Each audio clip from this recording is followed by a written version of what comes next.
One day, while studying in the library, Shen Yao's phone rings. As soon as she answers, a man on the other end warns her that someone is coming for her. All of a sudden, Shen Yao is surrounded by 4 men in suits, and these guys don't seem like they are here to give her candy, so Shen Yao gets up and runs straight for the door. But there's an agent blocking her path, so she is forced to run down the corridor instead. She eventually finds a closet, so she opens the door and locks herself inside to escape the agents, but now she's got nowhere to go. The agents start trying to break down the door, and Shen Yao was terrified. But just when things look hopeless, the man who called to warn her tells her to turn around. Behind her there is a blob of yellow energy floating, and from it a hand reaches out to grab her, so Shen Yao closes her eyes and waits for the inevitable. By the time the agents have broken the door down, Shen Yao is long gone. She was taken by Wang, and he's the guy who called to warn her about the agents, so he is currently trying to get her as far away from them as possible, so he is hitting every Parker move in the book. However,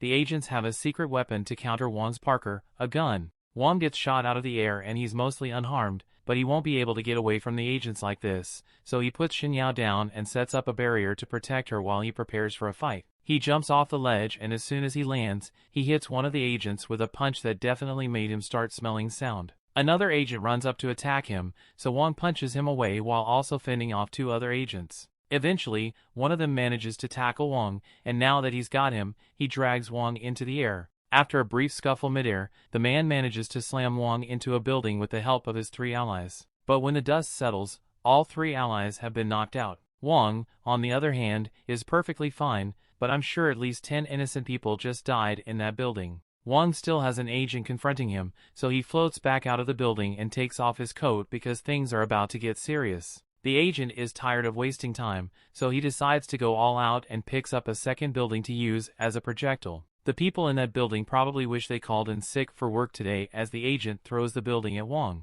But without even breaking the sweat, Wang catches the building with his powers, breaks it apart, and throws the blocks back at the agent. The agent tries to defend himself, but Wang simply compressed all the blocks until a massive explosion occurs that sends Wang and the agent to a mirrored version of the world. Wang is annoyed that things turned out like this because it's going to cause a lot of trouble for him, but he still has to deal with the agent first. The agent pulls out his gun and aims it at Wang, and I'm not sure what he thinks a gun is going to do when Wang just caught a building a minute ago. But none of it matters because the gun doesn't work in this dimension and Wang is out of time anyway. The yellow energy begins to surround Wang, and as it does, it knocks the agent backward into the water. Time then begins to rewind, and Wang hopes that things can turn out differently in the next loop. Eventually, everything goes back to normal and Shen Yao wakes up back at her desk in the library. She has no recollection of what just happened, and she finds a young Wang standing next to her and asking for help because he doesn't understand his math homework. Years go by and now everyone is at a high school mixer. They're playing Jenga and it's Shen Yao's turn to make a move, but when she locks eyes with Wang, she gets flustered and messes up. As part of the game, anyone who topples the tower is required to reveal a secret, so the group asks Shen Yao to tell them who her crush is.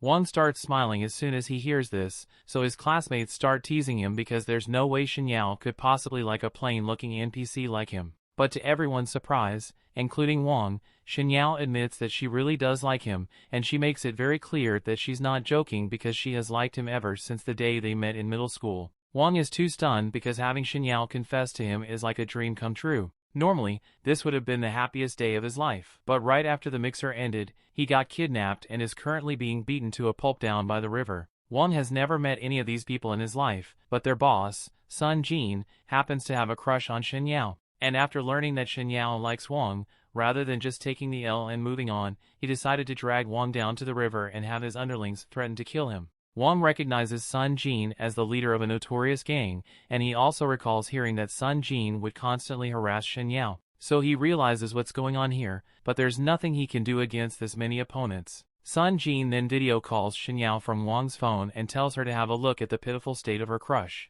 Shen Yao is horrified to see what Sun Jun has done to Wang, so Wang yells for Sun Jun to leave her out of this because he doesn't want her to worry about him. But Sun Jun is intent on making Shen Yao watch Wang's humiliation. He tells Wang that he is a total loser and that he has no right to date someone as perfect as Shen Yao. He then orders Wang to swear that he will never get involved with Shen Yao again, otherwise, Sun Jun says he's going to drop him in the river. Now Wang could take the easy way out and swear that he won't talk to Shen Yao again, but Wang would never betray her like that, so instead he headbutts the guy holding him. To Wang's credit, that was a really solid headbutt, but unfortunately for him, it was so solid that the guy holding him accidentally let go, so Wang ends up falling into the river. Sun Jun starts panicking because he never actually planned to kill Wang. He just wanted to scare him a little so he wouldn't steal Shen Yao from him. He frantically calls out for Wang to see if he's alright, but no one answers, so Wang is probably dead. That means Sun Jun has just committed murder, and he let Shen Yao witness the entire thing. Meanwhile, inside the water,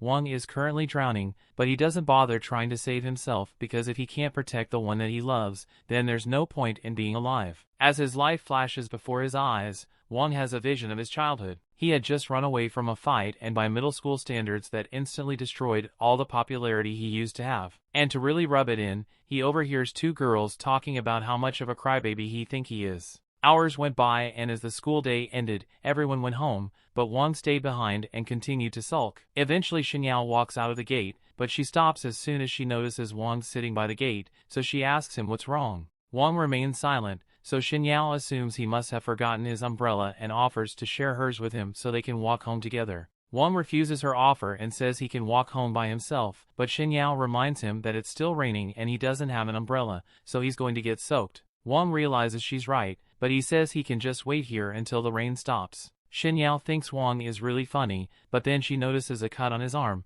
so she asks him to let her see it. Wang initially refuses, but Shen Yao says she just wants to help dress the wound. Wang eventually agrees, so Shen Yao puts a bandage on his arm and blows a kiss onto it to make it heal faster. And at that very moment, Wang had already imagined the next 50 years of his life with Shen Yao. He thanks her for her help, and from that moment forward, the two of them were practically inseparable. Back to the present, Wang wakes up in the water, and he notices a light coming from the bottom of the river. He's already sunk too far down for him to make it back to the surface before he drowns, so he decides to commit to it and swims down to check out the light before he dies. Once he gets to the bottom, he finds a little glowing cube there, so he picks it up and before he even realizes what's going on, the cube activates and goes inside him. All of a sudden Wang feels immense pain throughout his body, and a few moments later he is teleported out of the water and starts traveling through a wormhole that lands him in the middle of a cube. When Wang wakes up, he starts panicking because he was drowning a second ago. He is relieved to be alive, but now he has no idea where he is or how he got here for that matter. Just then,